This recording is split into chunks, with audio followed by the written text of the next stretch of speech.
ဒီအတွက်ကြောင့်အပြိုပေါ်ဝင်ကားစအမျိုးသမီးတွေမှာယာဒီအများကြီးလာတာဖြစ်တတ်တယ်။ဆယ်ကျော်သက်အမျိုးသမီးတွေမှာယာဒီအများကြီးလာတာတွေ့ရတတ်ပါတယ်။ကိုဝင်ဆောင်တဲ့အမျိုးသမီးတွေမှာနောက်ဆက်တွဲပြဿနာနည်းနဲ့အဆိုးရွားဆုံးကတော့ miscarriage လို့ခေါ်တဲ့ကလေးပြတ်ကြတာသားလျှောတဲ့ပြဿနာဖြစ်ပါတယ်။ဆေးတွေထဲမှာကျွန်တော်တို့ကိုအဓိကလွှမ်းမိုးနေတဲ့ဆေးကတော့ OCPase လို့ခေါ်တဲ့သတိတားဆေးဖြစ်ပါတယ်။သတိတားဆေးကဘာတွေနဲ့ဖွဲ့စည်းထားလဲဆိုတော့ estrogen, progestin စတဲ့ဟော်မုန်းတွေနဲ့ဖွဲ့စည်းထားတာဖြစ်ပါတယ်။အားလုံးပဲမင်္ဂလာပါ။ကျွန်တော်နာမည်ဒေါက်တာထဝင်းဖြစ်ပါတယ်။ကျွန်တော်ဒီနေ့ပြောပြပေးမယ့်ကျန်းမာရေးအကြောင်းအရာလေးကတော့အမျိုးသမီးနဲ့အဓိကသက်ဆိုင်တဲ့ကျန်းမာရေးအကြောင်းအရာလေးကိုကျွန်တော်အားလုံးမျှဝေပေးချင်ပါတယ်။အဲ့ဒါကတော့ယာဒီလာတာများတဲ့ပြဿနာဖြစ်ပါတယ်။ယာဒီလာတာနည်းတာ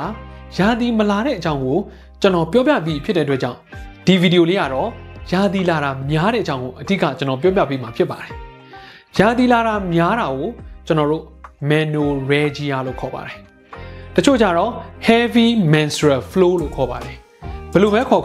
ဒါသည်ယာဒီလာတာများတဲ့ပြဿနာဖြစ်ပါတယ်။ယာဒီလာတာများတာဒီပုံမှန်ယာဒီလာတဲ့အချိန်မှာသွေးပမာဏအရန်များတာဖြစ်ပါတယ်။ဒါအပြင်သွေးဆင်းတဲ့ရက်ပိုများတာဖြစ်ပါတယ်။ပမာဏလည်းများတယ်သွေးဆင်းတဲ့ရက်လည်းပိုပြီးတော့ရှည်သွားပါတယ်။ဒါကိုယာဒီလာတာများတဲ့ပြဿနာလို့ခေါ်ပါတယ်။တခါတလေကျရင်ပုံမှန်ယာဒီလာတဲ့ရက်ထက်ပိုပြီးတော့စောပြီးလာတာဖြစ်တတ်တယ်။တချို့တွေကြတော့ပုံမှန်ယာဒီလာပြီးွားတဲ့ရက်နောက်ကျတဲ့အထိမပြီးတော့တာဖြစ်တတ်ပါတယ်။ဒါဒီယာဒီလာတာများတဲ့လက္ခဏာတွေဖြစ်ပါတယ်။ယာဒီလာတာများတဲ့ခါကျရင်သွေးပဲအများကြီးဆင်းတာမဟုတ်ဘဲနဲ့ cramping လို့ခေါ်တဲ့အထဲမှာညှစ်ပြီးတော့ကိုက်တယ်လို့မျိုးတော်တော်ခံစားရတာဖြစ်တတ်ပါတယ်။အကယ်၍အခုဗီဒီယိုကြည့်ယူထဲမှာယာဒီလာတာများတဲ့အကြောင်းကိုအသေးစိတ်သိချင်တဲ့သူများရှိရင်ဒီဗီဒီယိုလေးကိုအဆုံးထိကြည့်ပေးပါလို့ကျွန်တော်အနေနဲ့အကြံပေးလိုက်ချင်ပါတယ်။အခုလိုကျမ်းမာရေးဗီဒီယိုတွေကိုအမြဲတမ်းကြည့်ချင်တယ်ဆိုရင်ကျွန်တော်ရဲ့ DOCHTAD Doctor ဆိုတဲ့ Facebook page လေးကို like and follow လုပ်ထားပါလို့ကျွန်တော်အကြံပေးချင်ပါတယ်။ထို့နည်းတူစွာပဲ DOCHTAD Doctor ဆိုတဲ့ YouTube channel လေးကိုလည်း subscribe လုပ်ထားပါလို့အကြံပေးချင်ပါတယ်။ဒီမှာ subscribe ဆိုတဲ့ခလုတ်လေးရှိပါတယ်။အဲ့ဒါလေးကိုနှိပ်ထားခြင်းအပြင်ကျမ်းမာရေးဗီဒီယိုတွေကိုအမြဲတမ်းကြည့်နိုင်မှာဖြစ်ပါတယ်။ subscribe ပေးနာမှာရှိတဲ့ counter လေးကိုလည်းအမြဲဖွင့်ထားပါလို့ကျွန်တော်အကြံပေးချင်ပါတယ်။အဲ့လိုမှသာကျွန်တော်စီကကျမ်းမာရေးဗီဒီယိုတွေတက်လာတိုင်းကိုယ့်စီကိုပေါ်လာမှာဖြစ်ပါတယ်။အားလုံးကျေးဇူးတင်ပါတယ်။ menorrhagia လို့ခေါ်တဲ့ယာဒီအများကြီးလာတဲ့အမျိုးသမီးတွေမှာ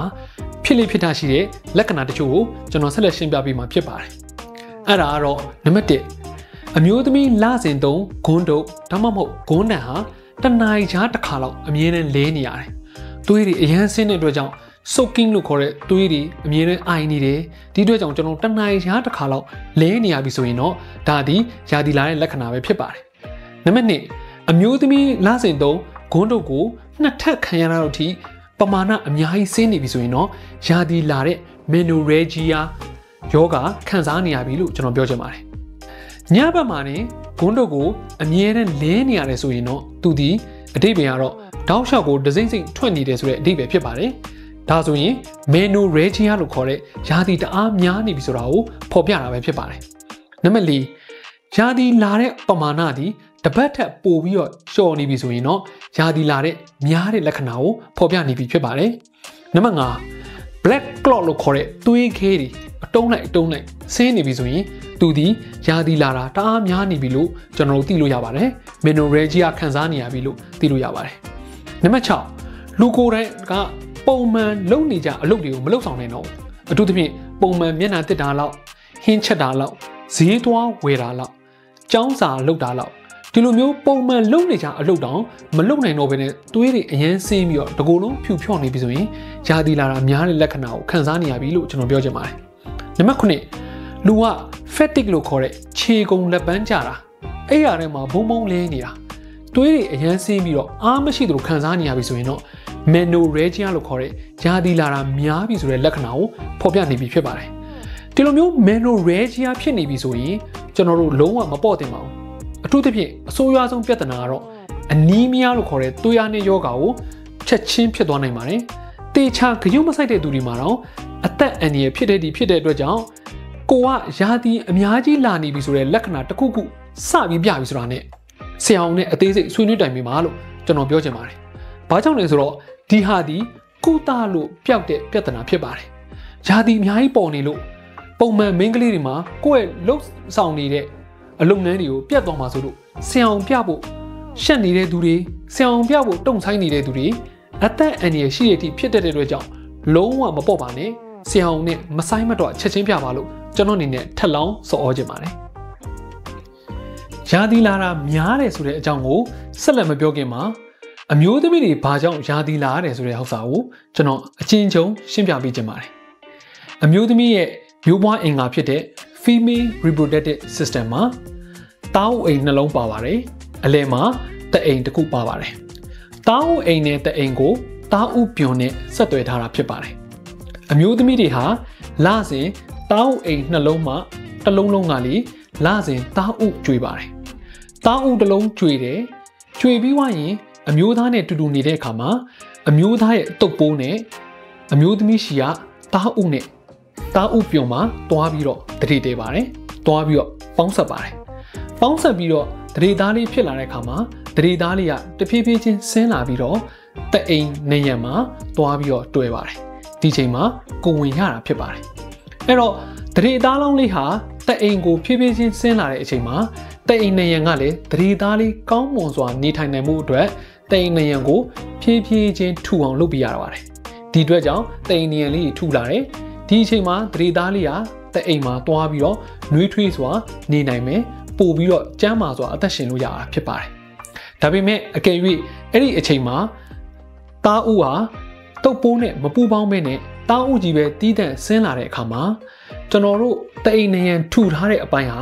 အတုံးမတည့်တော့ပါဘူးဒီအတွက်ကြောင့်ထူထားတဲ့တအိမ်နေရန်လေးကတဖြည်းဖြည်းချင်းတွေးဖြစ်စီးဆင်းသွားပါတယ်ဒီပုံစံနဲ့လစဉ်ရာသီလာတာဖြစ်ပါတယ်ဒီပုံစံကိုအနည်းငယ်များနားလည်သွားပြီဆိုရင်ရာသီလာတာများတဲ့အကြောင်းကိုကျွန်တော်ဆက်ပြောပါမယ်ရာသီလာတာများစေတဲ့အချက်တွေအများကြီးရှိပါတယ်တိတိကျကျပြောရမယ်ဆိုရင်တော့ရာသီလာတာများစေတဲ့အချက်အတိအကျဆုံးပြောမယ်ဆိုရင်ကျွန်တော်ပြောရတော်တော်ခက်ပါတယ်ဒါဆိုရင်အောက်မှာဆက်ပြောပြမယ့်အချက်တွေကတော့ရာသီလာတာကိုများစေတဲ့အချက်တွေပဲဖြစ်ပါတယ်နံပါတ်1အချက်ဟိုမုန်းအပြောင်းလဲကြောင့်ဖြစ်ပါတယ်ရာသီလာခြင်းဟာဟိုမုန်းနှစ်ခုအလုပ်လုပ်တဲ့အတွက်ကြောင့်ရာသီလာတာဖြစ်ပါတယ်တစ်ခုက estrogen လို့ခေါ်တဲ့ဟိုမုန်းနဲ့နောက်တစ်ခုက progesterone လို့ခေါ်တဲ့ဟိုမုန်းနှစ်ခုတေချာစွာအလုပ်လုပ်ခြင်းကြောင့်ရာသီလာတာဖြစ်ပါတယ်ဒီအချိန်မှာဟိုမုန်း balance မညီဘူးဟိုမုန်းကအနှောက်အယှက်ဖြစ်တဲ့ imbalance ဖြစ်တဲ့အခါမှာရာသီလာတာတအားများသွားတာဖြစ်တတ်ပါတယ်နံပါတ်2သားဥနဲ့ပတ်သက်တဲ့ပြဿနာပါအထူးသဖြင့်သားဥမကြွေတဲ့သူတွေမှာရာသီလာတာများတာဖြစ်တတ်ပါတယ်သားဥမကြွေခြင်းကို N ovulation လို့ခေါ်ပါတယ် N ovulation လို့ခေါ်တဲ့သားဥမကြွေတဲ့အတွက်ကြောင့်တအိမ်ရဲ့နေရန်ကဖြည်းဖြည်းချင်းပို့ပြီးတော့ထူလာတယ်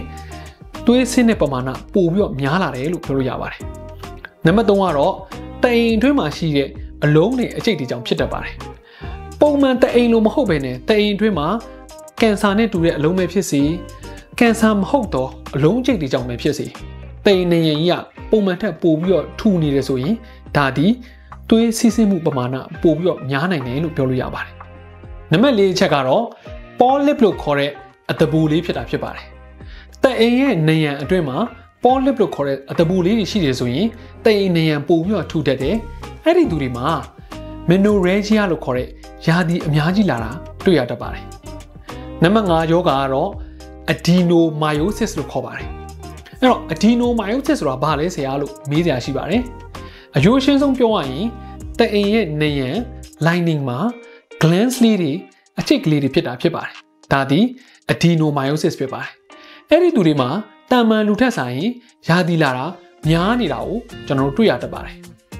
နံပါတ်6ပြဿနာလေးကတော့ IUD လို့ခေါ်တဲ့တရေတားဖို့အတွက်တအိမ်တွင်းမှာထည့်ထားတဲ့ပိုက်လေးဖြစ်ပါတယ်တချို့သောသူတွေက IUD နေရာလွဲသွားတာဒါမှမဟုတ် IUD ဒီ uterus ရဲ့နေရန်တအိမ်ရဲ့နေရန်အတွင်းထိမြုပ်သွားတဲ့အခါကျရင်ကျွန်တော်တို့ဒီပုံမှန်ထက်ဆိုင်ရာသီလာတာအများကြီးလာတာကိုတွေ့ရတတ်ပါတယ်အဲ့လိုမျိုးအချိန်မှာဆိုရင်တော့ကိုက IUD ထည့်ပြီးနောက်ပိုင်းမှာရာသီလာတာတအားကြီးများနေပြီဆိုရင်ဆရာဝန်နဲ့အမြန်ဆုံးတွားပြီးတော့ဆွေးနွေးပါလို့ကျွန်တော်ပြောချင်ပါတယ် နံပါတ်9ချက်ကတော့ pregnancy complication ဖြစ်ပါတယ် pregnancy complication ဆိုတာကိုယ်ဝန်ဆောင်တဲ့နောက်ဆက်တွဲပြဿနာဖြစ်ပါတယ်ကိုယ်ဝန်ဆောင်တဲ့အမျိုးသမီးတွေမှာနောက်ဆက်တွဲပြဿနာအနေနဲ့အဆိုးရွားဆုံးကတော့ miscarriage လို့ခေါ်တဲ့ကလေးပြတ်ကျတာသားလျှော့တဲ့ပြဿနာဖြစ်ပါတယ်အကယ်၍ကိုယ်ဝန်ဆောင်တဲ့အရွယ်မှာကိုယ်ဝန်ဆောင်တဲ့ကာလအတွင်းမှာသွေးတွေအများကြီးဆင်းတာသွေးခဲတွေအများကြီးဆင်းနေပြီဆိုရင်ဖြစ်နိုင်ခြေများတာတော့ကလေးပြတ်ကျတာဖြစ်ဖို့တော်တော်များပါတယ်လုံးဝဂရုစိုက်ဖို့လိုတယ်လို့ကျွန်တော်ပြောချင်ပါတယ်နံပါတ်10ချက်ကတော့ကင်ဆာဖြစ်ပါတယ်အမျိုးသမီးရဲ့တအိမ်တောင်းမဟုတ်တအိမ်ကောင်းမှာကင်ဆာရောဂါဝေဒနာခံစားနေရပြီဆိုရင်ဒါသည်ယာဒီလာတဲ့အခါမှာတအားများတာကိုတွေ့ရတတ်ပါတယ်နံပါတ်9ချက် genetic problem genetic ဆိုတာမျိုးရိုးဗီဇကိုပြောတာဖြစ်ပါတယ်အဲ့တော့မျိုးရိုးဗီဇမှာပြဿနာရှိတာပါတချို့သောသူတွေကမိသားစုမျိုးရိုးမှာလည်းယာဒီလာတာများတဲ့သူတွေရှိတယ်ဆိုရင်ကိုယ့်ရဲ့ကလေးငယ်သမီးတွေမှာလည်းယာဒီလာတာများတဲ့ပြဿနာကိုကြုံရတတ်ပါတယ်နံပါတ်10အချက်ကတော့ဆေးတွေကြောင့်ဖြစ်ပါတယ်မှန်ပါတယ်ဆေးတွေထဲမှာကျွန်တော်တို့ကိုအဓိကလွှမ်းမိုးနေတဲ့ဆေးကတော့ OCPase လို့ခေါ်တဲ့သတိတားဆေးဖြစ်ပါတယ်သတိတားဆေးဟာဘာတွေနဲ့ဖွဲ့စည်းထားလဲဆိုတော့ estrogen progestin စတဲ့ဟိုမုန်းတွေနဲ့ဖွဲ့စည်းထားတာဖြစ်ပါတယ်တခါတလေမှာဒီဟိုမုန်းတွေ imbalance ဖြစ်သွားတယ်ဟိုမုန်းတွေမမျှတတော့တဲ့အတွက်ကြောင့်ကျွန်တော်တို့ယာဒီလာတာတအားများသွားတဲ့ပြဿနာကိုခံစားရတတ်ပါတယ်ဒါအပြင်ကိုသွေးကျဲဆေးတွေတောက်တဲ့သူတွေမှာလည်းယာဒီလာတာများတတ်ပါတယ်အထူးသဖြင့် aspirin ဒီလိုမျိုးသွေးကျဲဆေးတွေတောက်တဲ့သူတွေယာဒီလာတာများတတ်တယ်နောက်တစ်ခုက clopidogrel လို့ခေါ်တဲ့သွေးကျဲဆေးတွေတောက်တဲ့သူတွေမှာယာဒီလာတာများတတ်ပါတယ်တခြားသောသွေးကျဲဆေးတွေရှိပါသေးတယ်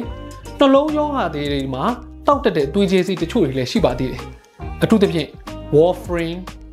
enoxaparin ဒီလိုမျိုးသွေးကျဲဆေးတွေတောက်တဲ့သူတွေမှာလည်းယာဒီလာတာတအားများတာတွေတွေ့ရတတ်ပါတယ်နံပါတ်7အချက်ကတော့ယောဂတချို့ကြောင့်သွေးဆင်းတာယာဒီလာတာများနေတာကိုတွေ့ရတတ်ပါတယ်တချို့သောယောဂတွေဖြစ်တဲ့အသည်းယောဂကြောက်ကက်ယောဂတိုင်းရက်ယောဂဒီလိုမျိုးယောဂတွေဖြစ်တဲ့အခါကျရင်လည်းပုံမှန်အမျိုးသမီးတွေဆိုင် menorrhagia လို့ခေါ်တဲ့ယာဒီလာတာများတဲ့ပြဿနာကိုခံစားရတတ်ပါတယ်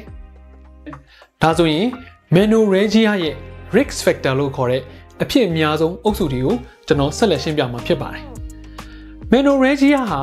ဘာကြောင့်ဖြစ်တာလဲဆိုတော့ hormone imbalance ဟိုမုန်းမညီမျှမှုကြောင့်ဖြစ်တာဖြစ်ပါတယ်အဓိကအားဖြင့်ဘယ်ဟိုမုန်းကြောင့်ဖြစ်တာလဲဆိုတော့ progesterone လို့ခေါ်တဲ့ဟိုမုန်းကြောင့်ဖြစ်တာဖြစ်ပါတယ် progesterone ဟာယာဒီလာတာကိုပုံမှန်ဖြစ်အောင်ထိန်းညှိပေးတဲ့ဟိုမုန်းတွေမှာပါပါတယ်တချို့သောသူတွေမှာ progesterone မထွက်လာတဲ့အတွက်ကြောင့်ကျွန်တော်ယာဒီလာတာပုံမှန်မဟုတ်ဘဲနဲ့ပုံမှန်ထက်အရန်များနေတာဖြစ်တတ်ပါတယ်အရွယ်အားဖြင့်အသက်အရွယ်အားဖြင့်နှစ်ခုရှိပါတယ်ပထမအသက်အရွယ်ကတော့10ကျော်သက်အရွယ်အမျိုးသမီးတွေပါ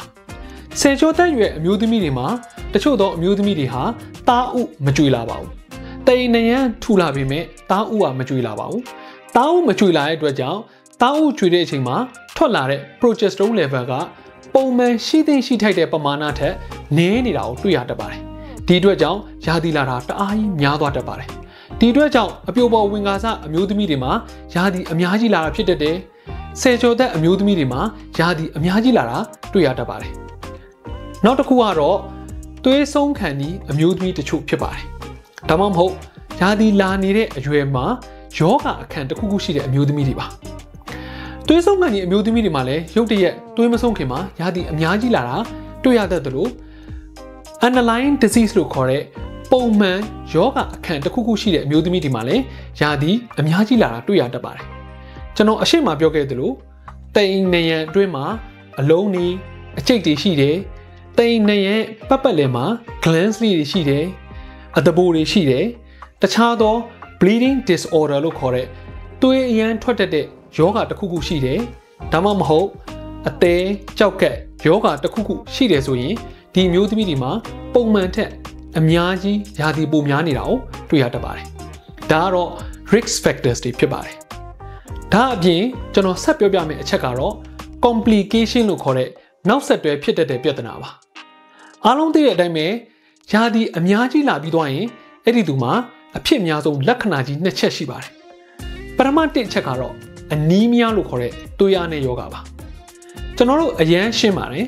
သွေးတွေကပုံမှန်ဆုံးရှုံးတဲ့ပမာဏထက်များစွာပိုတဲ့ပမာဏဆုံးရှုံးနေပြီဆိုရင်သွေးအားနည်းရောဂါဖြစ်တတ်ပါတယ်အဆိုးဆုံးချက်ကတော့အသက်အန္တရာယ်ဖြစ်တဲ့အထိသေဆုံးတဲ့အထိဖြစ်တတ်ပါတယ်အနီမီးယားအရန်ဆိုးသွားရင်အသက်အန္တရာယ်ဖြစ်တတ်ပါတယ်ပုံမှန်သွေးအားနည်းအရန်သွေးအားနည်းနေပြီဆိုရင်နှလုံးအရန်တုန်လာတတ်တယ်လူကအားမရှိသလိုဖြစ်နေတတ်တယ်အဲ့ရတိုင်းမှာဘုံဘုံလဲတဲ့အထိဖြစ်တတ်ပါတယ်ပုံမှန်နေတူတူကလုပ်ရမယ့်အလုပ်တွေတောင်မလုပ်ဆောင်နိုင်တော့တာဖြစ်တတ်ပါတယ်အထူးသဖြင့် iron deficiency anemia လို့ခေါ်တဲ့တန်တက်ချို့တဲ့သွေးအားနည်းရောဂါတွေမှာလည်းဒီလိုမျိုးပြဿနာတွေကိုကျွန်တော်တို့စတင်ရင်ဆိုင်လာရပါတယ်